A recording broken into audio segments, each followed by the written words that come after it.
Welcome to the Flying the Coop podcast. We are a group of individuals brought together by common interests, and we fight, argue, and have peaceable discussions about our favorite things on the internet. I'm Floppy. Why are we individuals? Why can't we be a conglomerate? I'm like, Well, we are. That's the plot of Pluribus. Whoa. wait, what? That's the plot of Pluribus. All of humanity is in one. Oh, is that the show where like one person isn't part of the pluribus or whatever it's called? The Pluribus. And she calls them because she's mad about her grocery store? Yeah. I've seen that clip.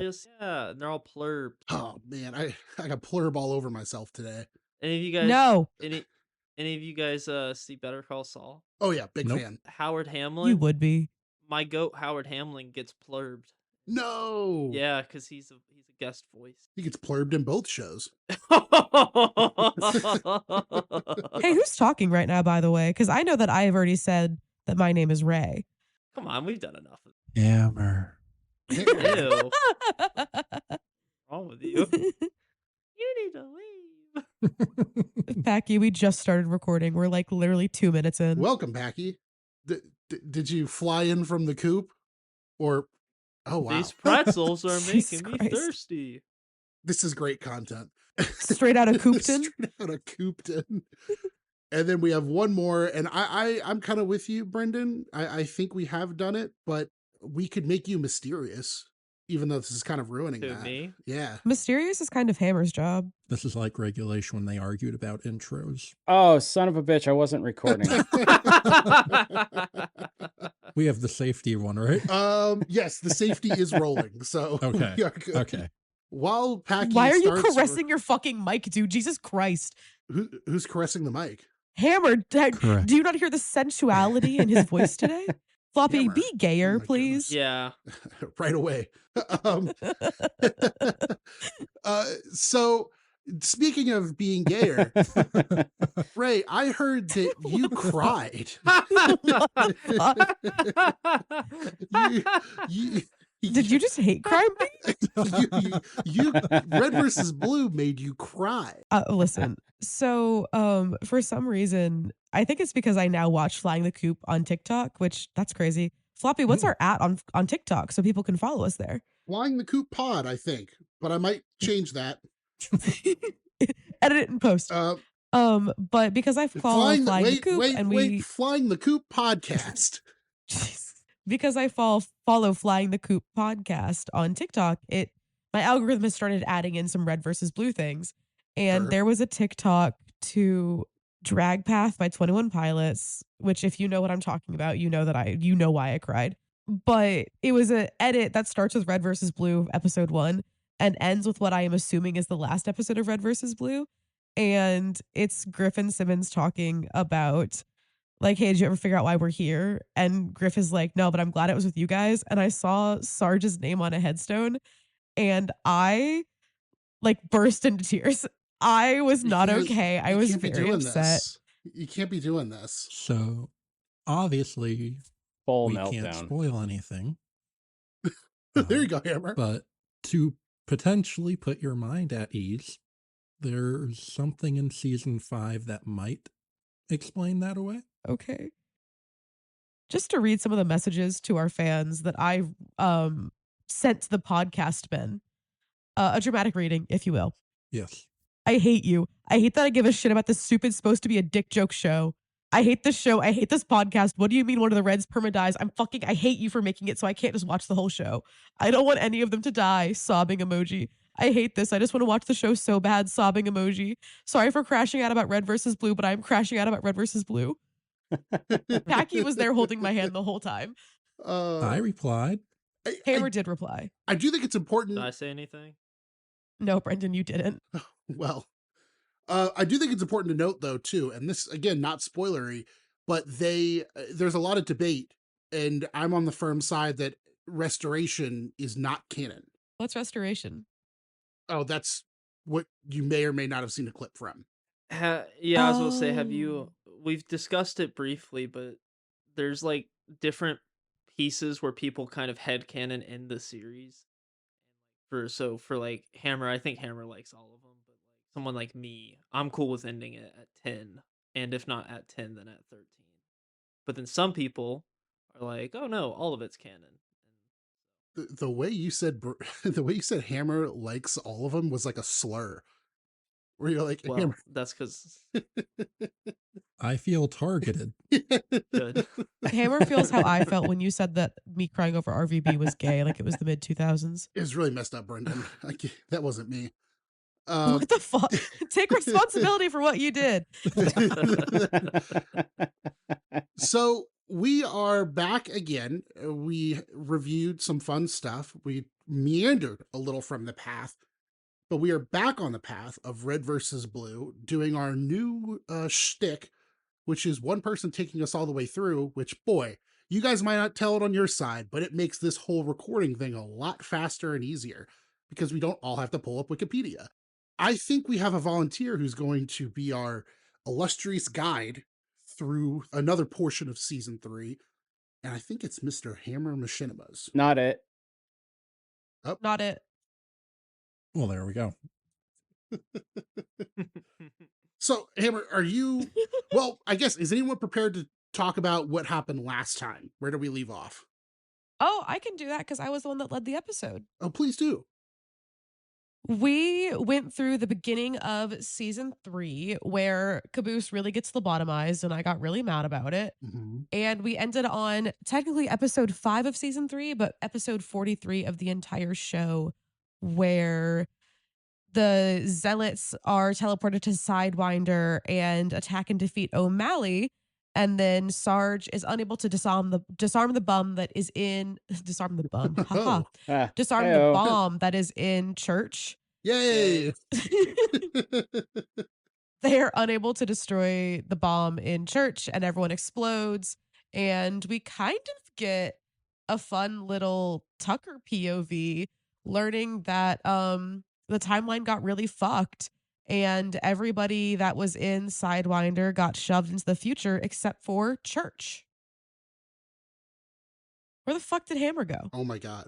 Got stage fright. Yeah, the bomb blew Hammer into the future. I actually don't know what we do. And oh my god, my game audio just started playing. Sorry, Packy. I don't hear it. You will. You will on mic. Well, okay. Hammer! I was still rolling, so don't worry about that. So Ray, so that's where you're at. You're firm that the blues, well, the reds and the blues got blown into the future and the past, depending on what. That is I'm from the future and I'm from the past. That doesn't mean this friendship wasn't built to last. Sorry, that's a SpongeBob song. Can I say it this time? I can hear my cat vomiting. Oh, no. Everything went to hell. Ray said bum, and then everything collapsed. Oh my god, do you guys remember bum cheese? Is that a Tom Green Ew. thing? What? You guys don't remember bum cheese? No. Packy, you're so for real thinking it was a Tom Green thing. It was an Achievement Hunter thing. For some reason, Gavin started saying it when they were trying to decide if they needed to unplug their Xboxes when they botched a achievement. This is like when we had a 40-minute Jeff discussion in the middle of our Rooster Teeth documentary, where I'm like, I gotta cut this is all good stuff, but I gotta cut this at some point because this is a whole new thing now. And it's really emotional and heavy, and then we make a joke like 30 seconds after that. They had a bum cheese shirt. I'm literally sending you guys the photo. I will say the bum cheese thing kind of grossed me out. Wow. It is pretty Where'd gross, you- yeah. Oh, in that one. Yeah. It's a Gavinism, that's why it's Yeah. gross. Oh. Okay. Hammer, please start talking about red versus So the blue. bomb blew- Please free us. So the bomb blew everyone into all different times and locations. And Hammer, can you set the scene? Where do we show up? We are in episode 6 or 44, titled We Must Rebuild. We open with our gang in the future, so Sarge, Simmons, Griff, Donut, Tucker, and Caboose. And Simmons, Griff, and Tucker are debating how the world could have gotten into the state that it's currently in. Griff has this theory involving radioactive zombies, meteors, and a bacteria on bacteria war, but the bacteria doesn't infect them because it can only infect other bacteria. They talk about how it's just a bunch of plots from sci-fi movies. And they brought up the fucking Matrix. Yeah, they did. Yep. Meanwhile, Donut found a wrecked warthog, and Caboose takes credit for finding it. Baby girl.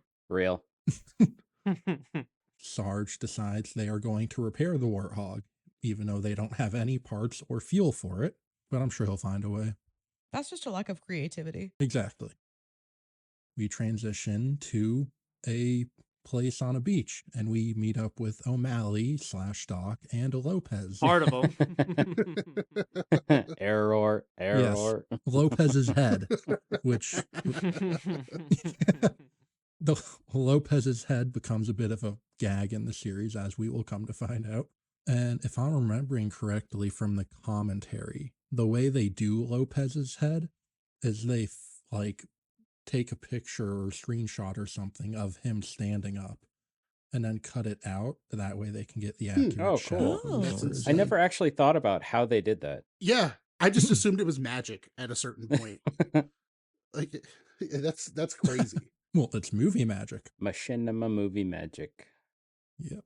And it also opens with the Planet of the Apes reference. Yes. That's kind of fun. I don't know Oh, why I they haven't- just I haven't seen that.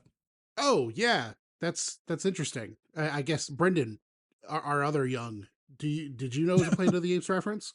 Yeah, I've seen Planet of the Apes, and I really like the new trilogy they made a lot. So I fall into it's hard to keep up with the rise of the dawn of the planet of not the hard. It's a completely revamped trilogy. It's completely its own thing, and it's really good. And then they made the newest one like a year ago, and that movie was also good. It was directed by Wes Ball, who made the Maze Runner movies. Ooh. Wow, man, all these movie references. And I also agreed with the Matrix thing. I was upset that they were slandering the Matrix, but it turned out they were just The slandering missing element Matrix was 2 and plot. 3. Yeah. Matrix 1 solid, Matrix 2 and 3, not that great. Hey, we've mentioned the Matrix before. Don't do this to me. Here's the Oh? thing, we have, and Ray, I gotta actually stand up for myself here, because someone is eventually going to find that and come after us. I thought you were talking about a totally different game, because Path of Neo was like one of my favorite games for the GameCube. 1 second. No, I'm not talking about Path of Neo. I was Oh. talking about Enter the Matrix. Yeah, Enter the Matrix. Oh, I'm sorry. No, Yeah. no, I'm sorry. No, switch it around. I thought you were talking about Path of Neo, but you No, were talking about that's Enter the the fucking- Matrix. I'm sorry, Packy, I respect you. I'm getting away from the mic. I appreciate you. That's the fucking issue. Is it such a good fucking game and it didn't fucking work? Like, that is the issue. It was so good. Like, genuinely, I have the most It was fond really good. memories of this game. I love this game Mhm. so bad. And it didn't, it's like, it's anger because I'm heartbroken about it. I'm like so upset because it's such a good That was just game. a GameCube issue too, right? I feel like there was some. Because I played it on the Xbox and I don't remember having trouble with it, but that was a long time ago. The trouble was in the GameCube having it be on 2 discs. Mm-hmm. Okay, yeah. No, like I will defend that game to this fucking day. It's such a good fucking game. The graphics are incredible. I would machinimate in that game. So deadass. If anybody has an idea, let's machinimate and Enter the Matrix for the GameCube. I have a GameCube. Good as hell game. Let's go. I'll be Trinity because I think she's hot and I want to be her and under her. Okay? Nice. Whoa. Gay. Jesus Christ. So, okay, it hasn't been an issue yet, but I wanted to bring it up because someone old enough and with the right interest is going to stumble upon that. And I feel like it needs to be said how good of a game it was. But yes, you are correct. Because it sounded like, especially with the short that I edited, that we both I hated love that that game. game. And I wanted to fix that before One of we my moved forward. favorite game sequences of all time is when you have to shoot down the copter. Hammer, shoot us out of the sky with what happens next. Well, that's the end of that episode, pretty much. This episode made me so sad because it like low-key implied that Lopez dies. Oh, I got really sad. I was like, oh no, my baby girl. not another one. Also, Griff, Simmons, and Tucker is Grimmer. All right. Ooh, thruple. Okay. So 7/45 new toys. Sarge and Donut have repaired the Warthog. Donut is curious about the thing that looks like a bunny and the other thing that looks like a soup can. Simmons is debating with Griff and Tucker why they should not trick out the Warthog. Griff says it's for style, and Tucker is Tucker. Do you guys believe in feng shui? If I knew what it was, sure. I don't know. Like my favorite quote about feng shui, I think, was from Angel season 5 when they were talking about feng shui, and somebody said, "What does that mean?" And the other guy said that people will believe anything. That's fair. I Nick Saban was talking this weekend about a specific sports superstition. Nick Saban, maybe one of the best college football coaches of all time, Yeah. and he said it only means something if it means something to you. And that quote went actually so hard, and it has really been messing me up the last 4 or 5 days. So I take that position because I definitely didn't believe in it, and I had a room that I didn't really like, and then I moved things around like according to it, and I Interesting. really enjoyed it. So it meant something to me, so it ended up meaning something. Okay. It's fair. But is this the episode where Tucker has his girl joke or the joke about being the last guy on I Earth? believe so, yeah. Mm-hmm. Okay, that's a great one too. Where he says he's gonna get LAID and nobody says anything. They're like, "Oh no, we can spell." That was just fucking weak. That felt like us talking to each other. That was such a flying the coop moment. That totally was. That was great. That was great. But so then Griff, starts up the warthog to test it, and Donut says, "I was just petting the bunny, and then it went into the soup can, and part of my hand went with it." I love him so bad. Bunny and hand soup, just like Mom used to make. Sarge, and then he's getting dizzy, and Sarge is like, "Oh, that's just the blood loss. He'll make more." Tucker's over there still going on about the red and blue conspiracy thing. Important. Yeah. And they're, and then like Simmons and Griff are talking about how it makes him seem like a conspiracy nut. And they start listing off a bunch of theories. Donut just off in the background's like, "We never landed on the sun." Griff tributes his obsession with pop music to fluoride in the water. Yeah. Go back to O'Malley and Lopez, and they're setting up base in some sort of a wind turbine facility. Doc points out how it has a nice floor plan. Lopez wants his own room because he hates sharing with the vacuum.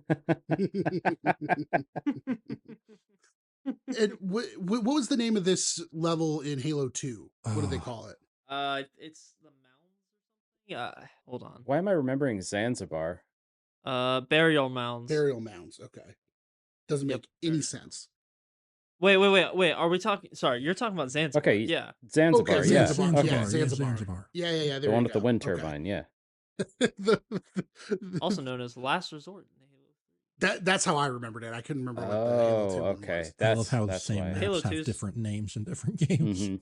Everything about this scene upset me because I've spent my entire couple of days talking about foundation work to install a new boiler. Because fun fact, some boilers are so big that you just build the building around them. Like there are 15-story tall boilers. And part of my job is sending people out to go do the first inspection for a boiler. Floppy's going to cut this. No one fucking cares. Well, now I can't.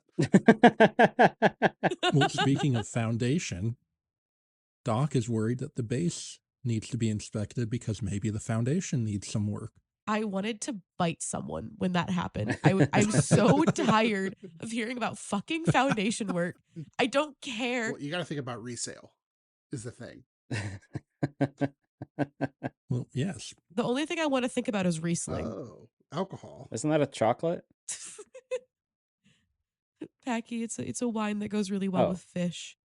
Chocolate is good. Hey, too. Hammer, fish us out of here with the. Yep. Well, Lopez adds to Doc's comments saying that there could also be mold. Then they keep going on. Doc talks about whether or not the school district is good. Lopez points out they don't have any kids, and Doc is There like, you go. we have to think about resale value. Lopez brings up they should probably have a backup plan in case conquering the universe doesn't work out. They find a computer in the base, and Doc wants to update his blog because blogging is like real journalism without liability and accuracy. Oh, that was hilarious. That got a snort out of me the other day. Did they ever make like a fake Docs blog as a fun little side thing? Oh, totally. I don't know of one. Oh no, I'm thinking of no, I'm thinking of Donut Cam Kisses. Donut's webcam What? website. Oh, Okay. yep. It was from a PSA. Yeah. I googled Doc blog RVB and there's a Reddit post that says the Doc reveal was foreshadowed very well, so I am closing the tab. Yep, close that. I am closing the tab. Episode 8/46. We're being watched. We're still with O'Malley and Lopez. Somehow Lopez managed to fix a couple of turns, even though he's still just ahead. He points out that manual labor is very stimulating for him. Doc wants to plant flowers and start a neighborhood association, claiming that they are more efficient than the government. Yeah. And then they get a visitor, one of the red zealots from earlier in the season. He finds the base and he's like, "The pilgrimage is over. I've reached the promised land."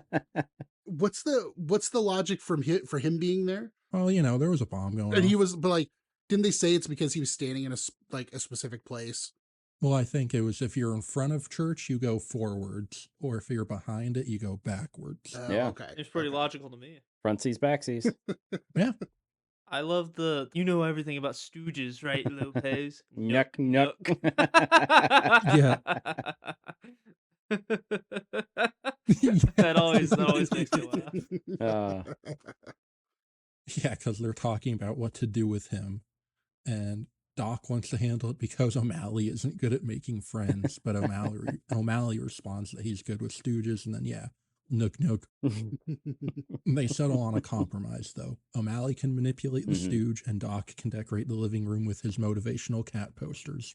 Man, we're really seeing a relationship blossom here. Yes.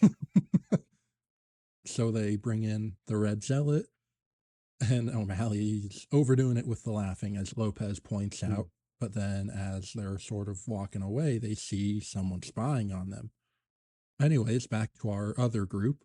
Simmons and Griff are walking, and they're walking past a skull, which might just seem random. But let me share some stuff. Ooh. Well, you share those things. I have decided the Red Zealot's name is Steve. Okay. Steve's a good name for him. I was about to He ask. he doesn't have a name. He deserves a name, and I love him, so his name is Steve. I was Like about Steve to from Blue's ask. Clues. Speaking of Steve, are you warming up to O'Malley at all? I think he's entertaining. Okay. Okay, no, actually. So I like low-key love O'Malley right now because O'Malley talks exactly like the character Yami Bakura in Yu-Gi-Oh! The Abridged series, and I am a huge Yu-Gi-Oh! fan. Yo, elite ball knowledge. Elite ball knowledge. Dude, don't they talk Ray. the exact same? The Yu-Gi-Oh! Abridged, man. I hadn't thought about that in 13 years. I've Oh met my the creator a couple of times. He's really, really nice. What's his name? What's his Martin Billany. What's his YouTube name? I meant Little Karibo. Little Karibo. Okay, There that you sounds go. familiar, yeah. I liked all the jokes about who was Bandit Keith. Wasn't he like the crazy American Love guy? him. Yeah. The American, Yeah. yeah. But yeah, he talks just like Yami Bakura, so I love him for that reason. So yes, as I mentioned, Griff and Simmons walk past a skull, which might just seem like a random skull, but I believe it's actually a skull of Private Jimmy from the flashbacks. Okay. And Oh. here's why. If you own the old DVDs, you know that some of the bonus features were like character bios of the reds and blues and stuff. But inputting like almost like cheat code type combinations of buttons, you could find hidden character bios.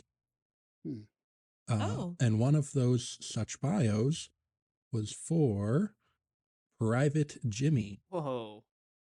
There's a bunch of stuff about his name and color and yada yada.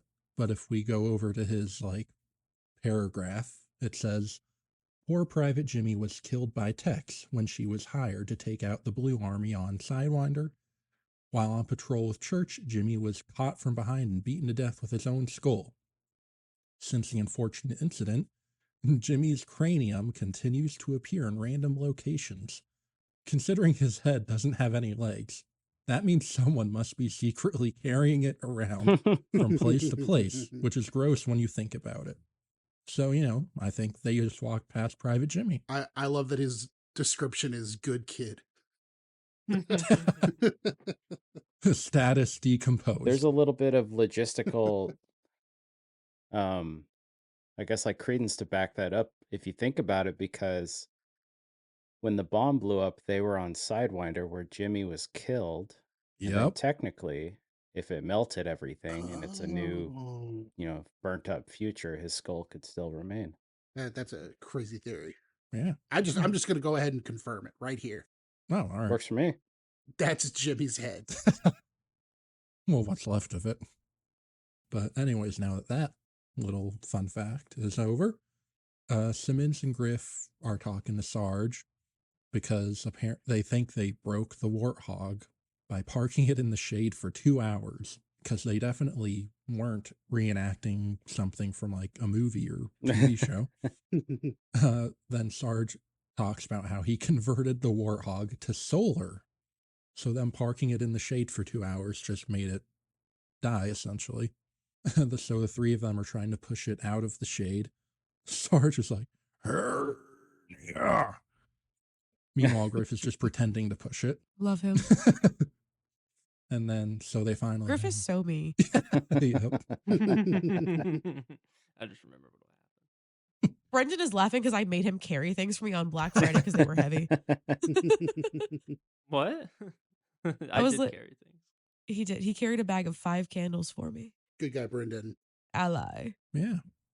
Brendan loves lesbians, by the way. I do.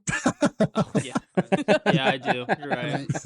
Can I say gay? Is that all right? No, yeah, that time. Okay, say there lesbian. you go. There you go.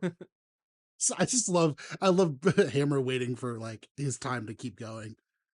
Waiting for us to calm the fuck down. So they push the warthog into the sun, and it springs back to life. The warthog music plays, and then they get a radio call from Tex, who's trying to find anyone from Blood Gulch. Mother. They talk about maybe trying to triangulate where the call is coming from. Griff doesn't understand how triangles work. Sarge wants to construct a makeshift radio out of sand, but then doesn't get to do that because Tex lists off the coordinates. I really liked, this was 46, right? Yes. I got so excited when we heard Tex's voice. Like, I cannot tell y'all how excited I got. Oh, Gaslight, yeah. gatekeep, girl boss, love of my life. I love women's rights and wrongs. But That was a good That episode. was fun. it was, yeah. But episode 9/47, it's a biological fact. The Reds and Blues meet up with Tex on the beach. Because the warthog only has so many seats, half of them had to sit on someone else's lap. Apparently, Griff and Donut had a bit of a moment. Go nut. There you Donut, go. yep. Tex gives them the rundown of the base and what's going on. Caboose mentions how because Tex mentions they have one of the religious nuts, and Caboose is like, oh, I like them. Tucker's like, they tried to kill you over a flag. He's like, I try not to remember the bad things about people. I love that line Yeah, right after I have that. a bad memory. Yeah, I have a bad memory. Wow, look, a beach. Caboose. Yep, my next note was Caboose realizes they are on a beach. That's just so fucking good. Tex explains that in order to take them out, they're going to need to breach 2 walls, get past the slow-moving turbine, and avoid the mounted turrets. And the other part of the plan is that they're going to plant a bomb, but Tex can't carry it. But I also want to point out, Yes. I think this episode's where stuff starts picking back up as soon as they reunite with Mhm. Tex. Yeah. Because I start it just gets a little bit more funny again, and also the plot develops. But dude, I can't carry it. What was that? Like them finally having a moment where they're like, oh, okay. Yeah. You got past the 2 walls, the spinning blades, and the mounted turrets. That blade, it's moving at like 2 miles per hour. I love Tex saying it's too heavy. Okay, you happy? And Griff in the back, yeah, kind of. Their reaction to Tex saying she can't carry something is the same reaction that I get when I tell any of you guys that I'm wrong about something. Yeah. It's such a boys moment when they react that way, It really because it's just is. like she, for this entire rest, I mean, she died at one point, but like for the most of the show she can just basically kill anybody, and this is the one time they're like, oh, all right, like you ain't so tough Oh, after yeah. all. Sorry, I was disassociating from Ray saying that they were wrong about something. That was that was a deep cut. That was a deep cut. I was hoping we'd remember that one. Oh, I remembered it. I just didn't want to laugh and give that to you. But this whole thing is similar to the flags. It's a game limitation, which is why Sarge and Caboose are the only ones ever on camera. Really? Oh, Yeah. Interesting. that's really No interesting. way. Yeah. I don't believe that. Yeah.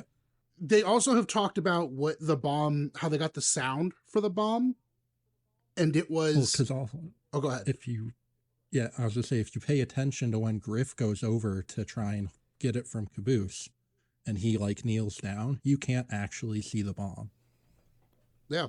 What? I could have That's true. sworn that that other characters can play with the bomb. I feel Well, like maybe I've done now, it but this was back then. because I thought they now if you watch the original Red versus Blue season 3, they were still using the gun for a filming device, right? They hadn't switched to, so basically, for those of us here that don't know, they filmed the beginning of season 2 like they filmed season 1 with a gun, and they just had the hit marker in the center of the screen.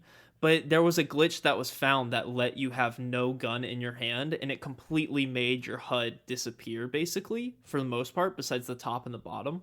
And so they started filming the game that way. That's crazy. I had no idea about that. Yeah, me either. It evolved midway through I don't know if it's the season or between 3 and 4, but Well, also, at least looking at the director's commentary, I remember they experimented with the characters having different colors too because of the new customization options. They gave them like secondary colors, but that didn't last, and then obviously they redid it for the new version or whatever. Well, and to finish my thought, the sound for the bomb was they took a dumbbell and dropped it in their driveway. Oh, really? Yeah. They said they kept dropping it over and over to try to get the right like plunk sound. That's rad. I love that. I love the use of like practical sound effects like that. I saw the bomb and got really excited because I was like, wait, is that a Griff ball? Yes. yeah. In the future, yeah. I knew a thing, guys. Here you go. Hooray! Sarge comments how Caboose is like an ox. Caboose points out he doesn't have any horns or lumberjack friends. I feel silly asking this, but do Yep. we all understand that reference? Mm-hmm. Oh yeah. Good. Floppy being really quiet right now is kind of crazy. Floppy, do you know who Paul Bunyan is? Yeah. I don't trust you. It's from 1914. Paul Bunyan is a mythical Northwestern man that's a lumberjack. Yeah, circa 1914. And he has a blue ox. And he had some weird foot condition named after him. What's the blue ox's name? Babe. 3. Damn. That's what Wikipedia says. Do you know who Johnny Appleseed is? The guy from Jackass. Did you go to public school? Johnny Appleseed. Did who go to public school? Johnny Appleseed is real. He visited me at my public school, and it definitely wasn't somebody's grandpa. Oh yeah. Caboose and Donut, though. We should get an update on the hammer.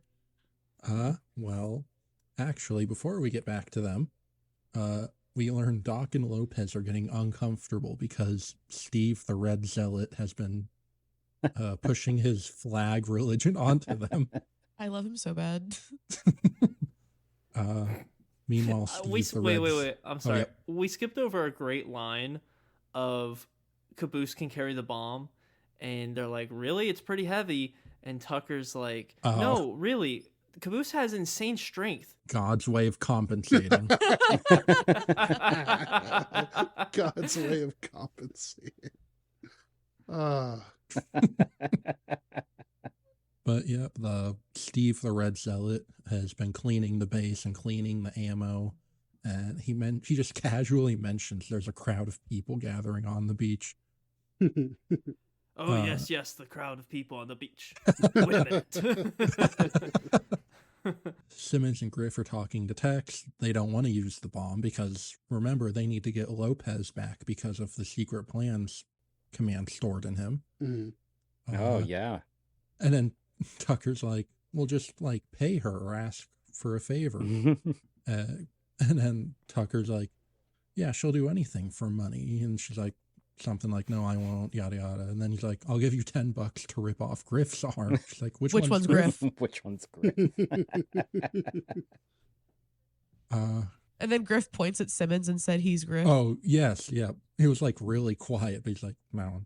Yeah. Is this while Donut is sitting in the Warthog and just jerking the steering wheel back and forth? Yeah. There was a pause after the word jerkin that I didn't like there. Hey? Well, speaking of Donut and potentially jerking, Nyuk, Simmons nyuk. and Griff are talking to Tex about the favor that they will owe her. And Griff is like, we can rule out the gay stuff, right? And Donut pops up. He's like, how come I never get to help? Grimmins is real, guys. He does say that. Grimmins is so real, guys. Mhm. I have a comment later too about this, but they really steer away, and I'm sure they don't at some point. But for Gay Panic being so popular, I feel like they don't do as much. Like it's more, I don't know, not accepted in this, but like it doesn't feel like they play it for the Gay Panic that like the easy Gay Panic joke, I guess. I never felt that Red versus Blue was like super homophobic in the sense of like in a negative way. No, Like there's definitely gay jokes in there, but it never really. I don't know. Ray, commentate. That's crazy. That's crazy. That's wild. But As your yeah, token gay, I guess. Culture hour. Culture. So Hammer almost made me spit out As- my drink with culture person. culture hour about being queer with Ray. I think that what Red versus Blue does very, very well in reference to gay things when they make gay jokes is being gay is never the actual, so far, butt of the joke. That's a great. It's not like saying that being gay is bad or gross. It is a more personal joke of like, wait, we can, like, I don't have to do that. Or like, we can say that we're not going to do that. And the way that Griff specifically addresses it in this episode does not give like, I hate gay people. It gives like, can we rule that out for like absolutely no reason? And I kind of agree with a lot of the fandom when they say that this is one of those things where it's like, hey, Griff could just actually be gay. And you never, and that's way better of a way of saying, because like that's what I was trying to kind of get at. It's like you're waiting for the Gay Panic, like the thing, but it's more like they accept it. They just like they're just being dismissive of the person or like rude to the person. Not like you said, like they could be gay to really like it's never the joke. The point is Red versus Blue is progressive. It's woke. I wouldn't say that. It's woke. It's Yay! woke. I wouldn't say that Whoa, either. yay. But yeah, there is a really interesting way to approach gay jokes, and I like the way that Red versus Blue so far has approached them. Specifically because, like, why the fuck was Griff thinking about that? Mhm. Right.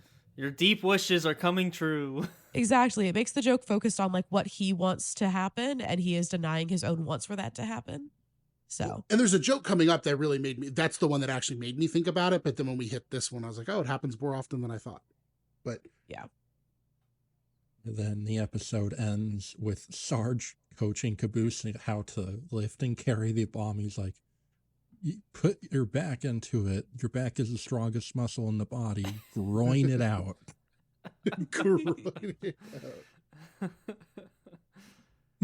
I felt so bad for Caboose. Episode 10/48, Heavy Metal. Sarge comes up with this expert strategy of the single file line. so that they can only be taken out one at a time. They're just going to start mowing us he'll down. know the plan's working if Caboose dies. Right. Or It's like, shouldn't Caboose be in the back? He's like, no, we need someone in the back that can evaluate how the plan's going. Griff is like, I don't really think this is a good idea, but I appreciate not being in the front. He's like, well, we would have already killed you and used your body to clog the windmill. Which it's great seeing the windmill just still moving over Griff's body, so it did nothing. I love Sarge. Oh man. We build what I like to call the Griff cannon. Yes, and then he talks about his backup plan of the Griff cannon with parts from the Warthog. And it'll either make a Griff-sized hole in the wall or just paint it an ugly color. Donut is talking with Caboose, and he's like, he offers him some supportive undergarments. And he's like, I'm thinking something with lace. Okay, I'm going to say this for the Fujoshis that listen to us, because I hope there's Fujoshis listening to us. Bless you. If I log on to AO3 and I don't see Caboose force femme with him in a corset, I will write it myself. Hacky, were you laughing what I said? Uh-huh. Thanks. You're welcome. That was the boost I needed to get me through this episode. Tucker briefly mentions how he misses the old days when they would just like stand around, argue, and shoot at each other. Then they start executing the plan. Somehow Lopez is using a turret. Yeah. He's Yes. very determined. He will not let them cross the border. Yeah. Sarge yells for them to duck. Caboose starts looking for a duck. I love ducks. Tex takes out Lopez and then exclaims headshot, as if there was any other shot to take. Right. Tucker falls into a hole and finds something. Ooh. The only hole Tucker's ever going to find himself in. Whoa. Ayo. But Tucker then emerges with an energy sword. Yay. Woo. And unfortunately, he kills Steve the Red Zealot. I was so upset. So actually, I didn't name Steve until earlier in this episode. So I named him and he died in about 2 minutes. You want to name anyone else while we're at it? I don't want to name anyone else. Everything hurts and Steve is I dead. kind of want you to name something else just to see if that keeps up. Well, I'm naming the ships, so we at least have Yeah. Does that. that that's mean fair. that all people in the ship are going to die? Depends on what the ship crashes into. I don't have any ships with Sarge, but apparently he dies, so Well, allegedly. Maybe. allegedly, maybe in my opinion. Caboose is walking around the base with the bomb. He finds a plus sign, which obviously isn't an X, so he keeps looking. And he's walking by. That's such a stupid It's so- joke. I love That's it. so stupid, but it's so funny. That is a plus sign, not an X. Because it's actually more complex than you would know it's a plus sign. I like when Steve dies, his ending message is very funny where he's like, my quest is over. I can see the flag. It's so flappy. Oh, man. Poor Steve. R.I.P. I love you, Steve. I named you after Steve Burns for a reason. Well, then we get a real tone shift or location Yeah, shift 'cause- or something. Well, before that, Caboose is walking by the computer and hears Church. Caboose, is that you? Can you hear me? I did start recording myself watching these Oh. episodes, and I think that my face like dropped in joy when that happened. Oh, yeah. Yeah, because that's like 5 episodes now without Church. Yeah.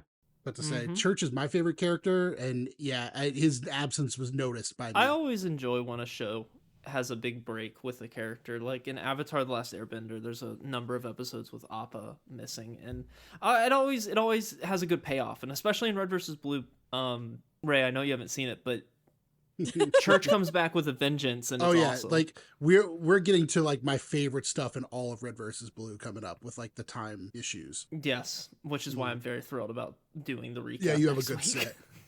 Also, how dare you mention the episode where Appa is gone? Because that hurt so bad. Yeah, but it works so well that they properly took a break. I mean, he wasn't in about 5 episodes, and within the canon of the show, he's gone for like a month and a half. It's It's amazingly well done.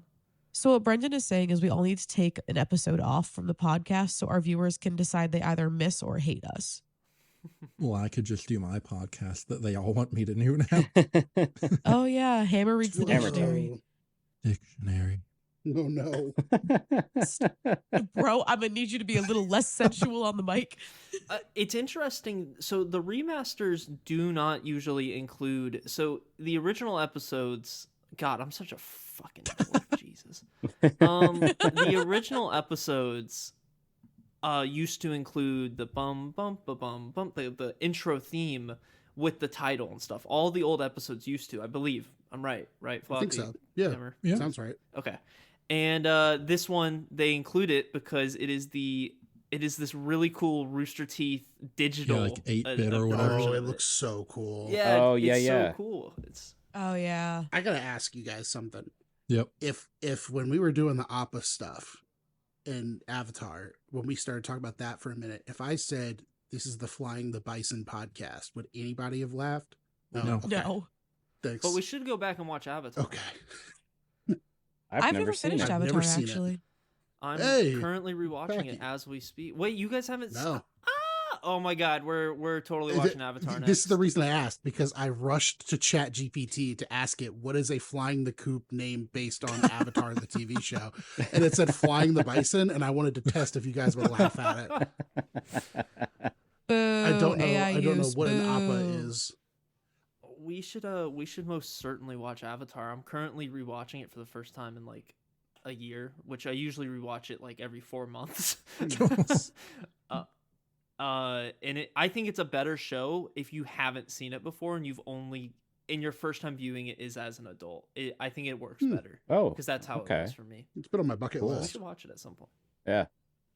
I've heard nothing but You have good a things bucket about list it. and you're like 32. Oh yeah, shows I want to watch. There's so many shows. I gotta watch 1 billion shows before I die. How else am I gonna get to the Wonder Years? Are we allowed to watch Avatar on this podcast? I'll or- ask Bernie. Episode 11/49 roaming charges with the cool 8-bit intro. We finally get back with Church, who is very much not in a Halo game. No. He meets a talking computer who says Church showed up 1,856 years too early, and then starts ranting about the Great Destroyer and yabba yabba yabba yabba. Church thinks the Great Destroyer is Caboose because it's a dumb person that looks like Church. Therefore, it's a dumb blue. Therefore, he thinks it's Caboose. Oh my God! I just realized something. Oh, They didn't remaster this part of the show, did oh yeah, they? probably not. How did they even film in this game? I know nothing about this game other than it was Bungie's game before Halo. Yeah, Marathon. I don't know how they filmed in it, but I know what it is. I've never played it. I know. I kind of thought Hammer would know. I'm a little disappointed, to be I honest. don't know anything about Marathon. And they might talk about it in the commentary. I don't know. It's been a few years since I watched them. Looking at the episode, it looks like they might have, obviously just played it, but isn't the mouth movement, that looks a little superimposed? Is that the right word? Where it doesn't look organic to the imagine it game. is. Yeah. Yeah, it definitely Kinda like is. the- Yeah, yeah. Yeah, agreed. So the Reds are off looking for Lopez's head. Donut likes Tucker's sword and says he's never found anything that cool in a hole. And he's been in a lot of holes. Hey, don't talk like that when I'm playing with my thing. Yeah, and Donut says, I've explored just about every hole you can think of. And I want to know if you guys have explored any interesting holes lately. Like, do you guys also just go into your yard and start digging holes because you feel the need to dig a hole? Didn't think we were Are talking you- about that type of hole. Is Ray making fun? Ray, are you making fun of me here? Wait, do you actually go dig holes in your I yard? used to all the time. Yes. I couldn't remember if I told you that one time. Yes. No, because I do When too. I was a I do just go dig a hole when sometimes. I was a kid, before I was 14, my favorite book / movie was Holes, and so I would take a shovel into my side yard. every few days, I would dig a You and I were looking at very different holes when we were 14. yeah. It was like this was years. This was like from when I was like 8 to like 14. I would just like take a shovel out there and I just put on the "You gotta dig those holes," and I just started digging with my iPod in my pocket. These are very different Yep. holes than the ones that Packy was seeing from his parents. Can And much like confirm. Packy, it turned me into the man I am today. We gotta cut all this. This sucks. I can't have holes references. I can't let people know that I was digging holes like a lunatic in my backyard. That wasn't a joke. Are you afraid they're gonna that was find them? completely real. No, the craziest part I didn't even mention, I would fill them back in. That's just responsible hole manufacturing. You have to fill it back in so nobody falls into your hole. I know my parents. I know my parents must have stood at the window and just been like, "That boy ain't right." Please leave this in. I need at least one person listening to tell Floppy that he also has autism. The shining point of that story is that your parents are watching you from the window and letting you dig those holes. And they were clothed. The shining part of the story is that Floppy has undiagnosed autism and his special interest was digging holes. No. My special interest was holes.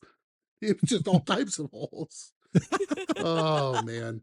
We're all in awe of your tism right now. Because I won my 5th grade book reading competition, which was about holes. We would have never won if they didn't pick the book holes. We won the whole Orlando tri-county area competition because the last question was, what's significant about Stanley Yelnatz's name? Who's the main character in Holes?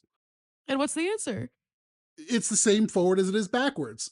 As I said, as I dusted off my pants and walked out of my hole.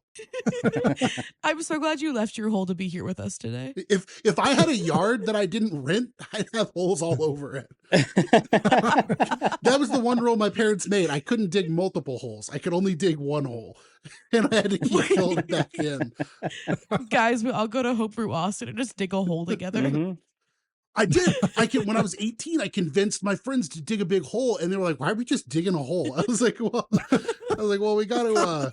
We ended up turning it into a trench because I said that was my plan all along. Because they just didn't understand why we were digging like a 15-foot deep hole in rural Georgia, because we just kept hitting water, and I'd be like, maybe we should dig a new hole over there. And they're like, why would we dig a new hole? Why don't we just keep making the trench? And I'm like, all right, we're making a trench. I forgot. Okay, so we all have to go to Homebrew Austin and then record ourselves digging a hole, and we can put the dirt from the hole in pens. Oh. Yeah. Yeah, that's real original. Original idea that I had right now, actually. We'll put it in something different. Like a pencil. Or a hole. Oh, that reminds me. Maybe we'll hit baseballs while we're at it with paint. Oh. Before I forget, everyone's got to DM me their address because I'm sending Christmas presents. So Is that a threat? yes. I'm going to dig a hole in your front yard.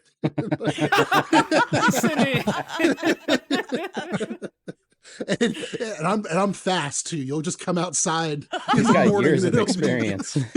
Years of practice. It's awful because I'm not making this up. It's completely true. I wish I could lead into it a little bit more, but I don't know how to make it more ridiculous than reality. I'm losing my shit over this. Oh my God. So Hammer, dig us out of this hole. I can try and dig us out of this. Do it. Please, God.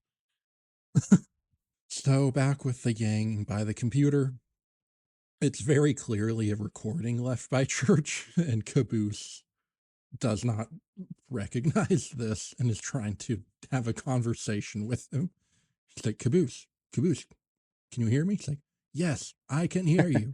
Can you hear me? And Griff is like, I want to see how long this goes for. But they want to obviously fix the computer, hear the whole message. Sarge wants to use Griff's life support from his suit to fix the computer. And Griff is like, or I could just hit this button. It's like, you sure? I got the panel off and everything. Hitting the button now. So then the full message is Church telling Caboose about the Great Destroyer. Caboose is like, that doesn't sound like me. I like people and buildings. But then when Tucker and Donut enter the base, suddenly it goes into a lockdown or something because Tucker brought the sword inside. And for whatever reason, that triggered some sort of a lockdown or whatever. Wait, that's because of the sword? Yeah. The glowing weapon they have stored there. Yeah. Okay. I didn't understand what the glowing Yep. weapon was for some reason. Oh, that's a good But point. it's the sword. Yeah. Okay. Yeah. Or is it? I don't know. But we'll put the toothpaste back in the Put the tube. dirt back in the hole. Yeah. The problem is, the bomb is starting to count. They do clarify with text it is a countdown timer, not a count up timer. So from their perspective, the bomb is going off in T-3 minutes. From Church's perspective, it's going off in T-minus 975,513,603 minutes. Whoa. Well done. Very impressive. Hey, I got a question. Yeah. Where's O'Malley? Why are they blowing up a building that they've already taken over? Yeah, wasn't the whole point to blow him up? Probably. Bernie Burns, get your ass on here right now. And I honestly, I don't remember where. Anyways, okay. Well, let's no, just, wait. Just keep going. Wait, but I thought they're not meaning to blow up the building, right? Oh, they were just planting the bomb, and then the lockdown triggered it to start counting. Yeah. Okay. But they were originally going to use the bomb to kill O'Malley / Yeah. Doc. And where is he is your question. So where did he go? Because they didn't shoot him. They shot Lopez. The zealot died. Hey, the zealot has a name. Steve died. Thank you. Anyways, please continue. I just wanted No, to it's point that out. a I good never point. understood. No, I'm over here flabbergasted. Floppy gasted. I did try to do some calculations, and I think that actually is accurate to his 1,856 year time gap. Give or take like 3 minutes. Oh, nice. And so then Church and the computer are talking, and the computer is like, oh, I could make you a teleporter to send you there, but it'll take 1,000 years. And he starts entertaining Church with like knock jokes and tells him to pull his dongle. Hey, pull my dongle. Just, come on, you big baby. Just one pull. It won't kill you. Pull my dongle. And that's that chunk of episodes. Yep. The second half part of those episodes significantly better than the first. Oh, half. yeah. Agreed. We're about to get some time shit. Oh, I love these next couple episodes. Yep. It'll be Brendan's chunk. What I would like to know is, so one of my favorite movies of all time that I only know about because of Rooster Teeth and Bernie is called Primer. It released in 2004. It was a couple guys in Dallas released it. They shot it. They filmed the whole thing with like credit cards, basically. And the whole movie they cost like $12,000 to make. And it is pretty much known as one of the best time travel movies of all time. And it's one of Bernie's favorite movies of all time. And I would love to know how much, if he had seen it before, because I don't think it was released like wide in theaters. It was probably just released locally in Texas at first. And I'd love to know if he saw it before writing all of this. I would love to know if That's we're going to get some possible. wibbly wobbly timey wimey stuff. Oh, I understood that reference. Maybe. Dr. House. Doctor. If nobody got me, Packy got me. Well, Hammer, that was a great job. I'm excited for, One more thing. There's more? We have an email. Oh. Oh! Very short, but it's from John asking, who of the main RVB cast would win at poker? Hmm. Who here plays poker? I play Poker? I I, do. hardly know her. Packy's arms are tired. Boy. And then they also continued with, and who would win at Uno? So 2 games. My there. answer is caboose for both for the same reason. And I don't know what that reason is. My answer is whoever the writers choose. Lame. I'm going to say Tex wins at poker because she'll just kill anybody that opposes her. And then Yeah. I'm going to say Simmons wins at Uno because he's Spanish. But not, because that's the joke. And she would be really good at holding them. Oh, Ayo. shut the fuck up. Hey-o. For poker, my thing would be Lopez because no one could accurately figure out what he's doing or saying. Oh, Yeah. yeah. Oh, yeah. So they can't like try to call his bluff or whatever. Should have picked Lopez for Uno. Would Lopez say one? Uno. Yep, yep. That's a good question. For Uno, Yeah, I would say Caboose for Uno. Ray, who do you think would win? Oh, I think that Sheila would win at at poker, simply because it would be like, what the fuck? Can she see? Does she have Yeah, eyes? Is there a camera on her? that's funny. And I think that Donut would win at Uno. And Sarge would make some joke about not knowing that Donut could count. Okay. I'm down with that. Damn, I should have said Tex would have won at poker because of Texas Hold'em. But that's what I said. That's why Floppy did. That's what I did. Oh, you did? I wasn't listening. No, you said Tex, and then I said, yeah, because she'd be good at holding them. Oh. And you get laughed at it. You laughed. It was funny then. Fraudulent laugh. All of our laughs. I laughed at something very different. You and your holes, me and my holes. Let me tell you. Yeah, he couldn't hear you I had to properly yell from your out of hole. it. Well, Hammer, that was a fantastic summary of these episodes. And before we head out, we have some news that in 197 days, 1 hour, 43 minutes, and 23 seconds is Homebrew Austin, the Rooster Teeth fan convention. Well, it's on their website. This episode isn't coming out for like 2 weeks. Well, now they'll know exactly when we recorded it. From time of recording. So in about 183 days, we are hoping all of us will be in attendance at Homebrew Austin, and we will hopefully do some sort of meetup. Let us know if you want to go to Homebrew, if you've ever been to Homebrew. Has anybody here been to Homebrew other than me? No, I don't. Not yet. I want to go. It's every year. What happens is people kind of underestimate the event. The event happens, and then people saw what happened at the event, and then they all say like, "Oh man, I wish I would have went." So, wait, Brendan, we could road trip it. That's a good point. Mm-hmm. Content, dude. The Homebrew was awesome. Last year was the biggest one yet, and I'm really excited to see what comes next. They even had a little like Achievement Hunter reunion. Ray showed up, and I was there. Gets me every time. Ray, it was actually pretty funny screenshot. I can't remember which Twitter uploaded it or which Instagram uploaded it. If it was Regulations or 100% Eat, but it was a picture of Ray, Michael, and Jeff all talking, hanging out in a kitchen, and it's like, hey, I wonder what those guys are talking about. And it really fooled some people into thinking that like Achievement Hunter was coming back. I mean, don't you wish that you could be a fly on the wall? Probably a sneaky little creepy little fly on the wall. It was probably the most mundane conversation ever, though. Like, oh, how are things going? All my precious secrets, yeah, you'd know them all. Are you referencing something? Yeah, a Hannah Montana song.